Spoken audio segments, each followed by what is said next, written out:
Hello, everybody. Scott Golden here with the Pro Wrestling Logic YouTube channel and the World Class Championship Wrestling Review Series. We return here with the September 15th, 1984 edition. I am watched up through December, the first week of December, so I know some of the things that are coming, but again, lots of new talent. Seems to have kind of been an influx of talent in the last few weeks here. And we open, there are 4 first run segments this week, some of which are very good, others of which, well, hey. But anyhow, we open with Chris Adams against Bill Irwin, and Adams now managed by Gary Hart officially.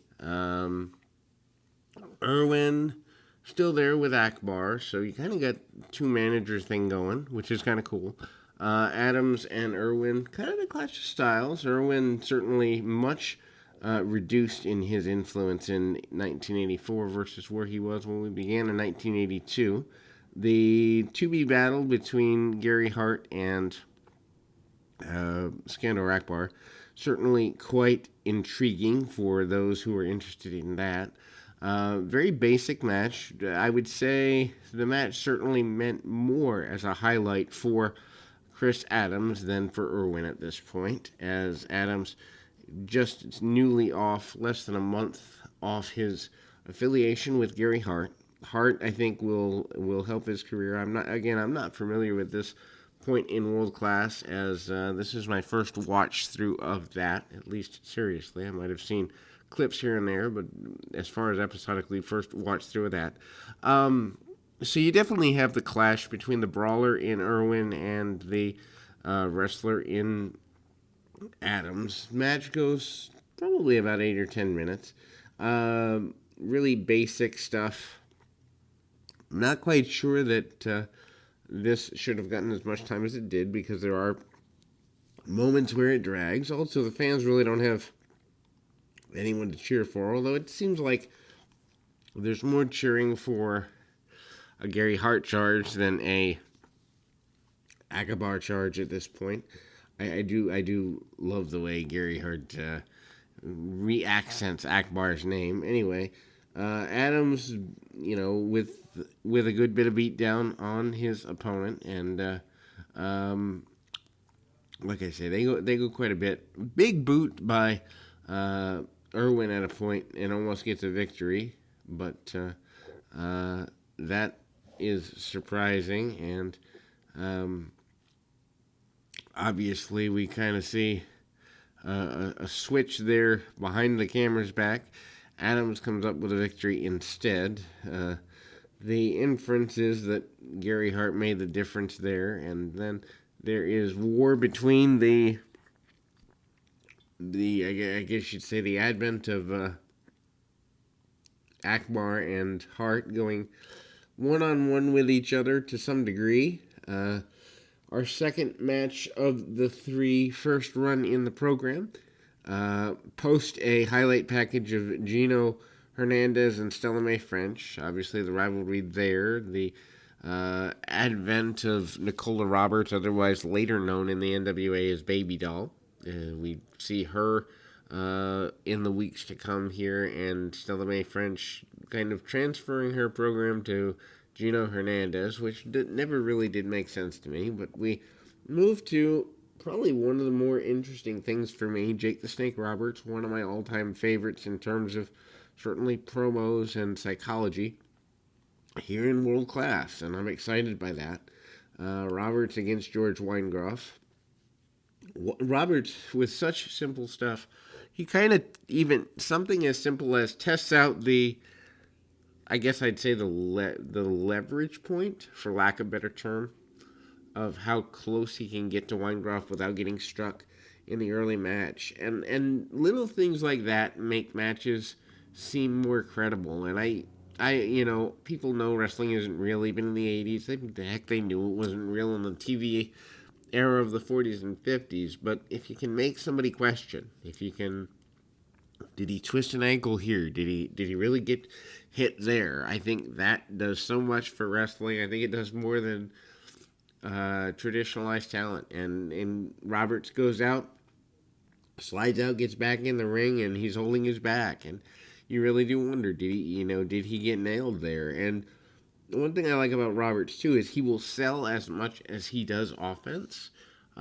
Every move matters.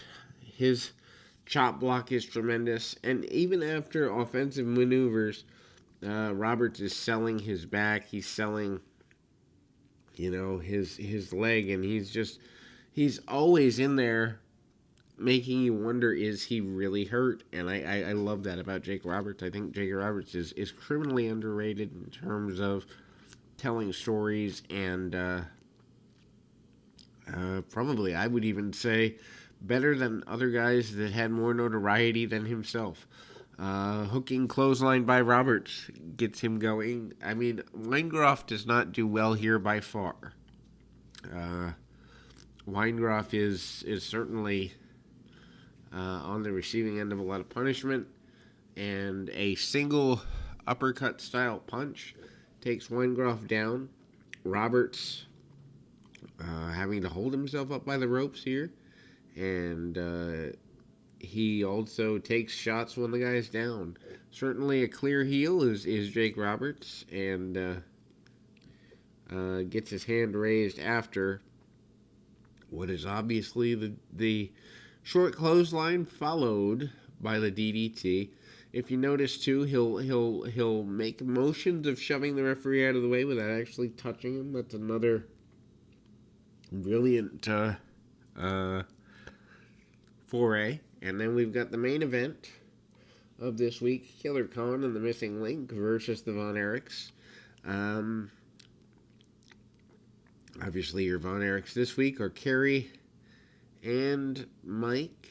Interesting to see Kevin not in the 4A mix this week, but Kerry only a few months removed from being the world champion at this point, winning that in the beginning of May, and we're here in September, and he's already reduced to, Kevin is Kerry's partner this week. For some reason, I thought Mike. I think Mike's in the next tag match scene, and anyway, Von Erichs are certainly always on a roll as a team, and Akbar's gentlemen are always getting under their skin. This match, they give them about, 6-7 minutes, something like that. Maybe a little less than that by the time they close the program up. And Kerry goes right at his adversary in Killer Khan. Khan and Link and all of the Akbar bunch, giving the Von Erichs a good bit of trouble.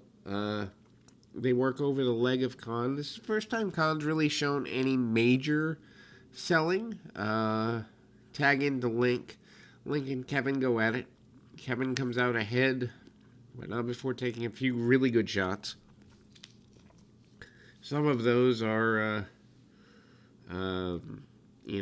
double axe handles and the like, and we see another one of those. One thing I will say, Kevin is phenomenal at the exaggerated bump, where he kind of slides, for lack of a better term. Then we see a cross the backbreaker by Khan. Tries to get the advantage. Kevin kind of shifts into a power slam position and gets dropped for his trouble. Awkward. I don't know where they were going. I assume they were going for a power slam there. Match breaks down really quickly into all four guys in the ring. Akbar up on the on the ring apron, and Kevin takes care of Akbar. Link and Khan going in the direction of taking care of each other, taking Kerry out. And Killer Khan actually gets a pinfall victory over Kerry Von Erich, surprisingly. Surprising because that is the former world champion. But anyway, we'll move along into later in September. Keep your feet on the ground, your mind in the moment. Until next time, everybody.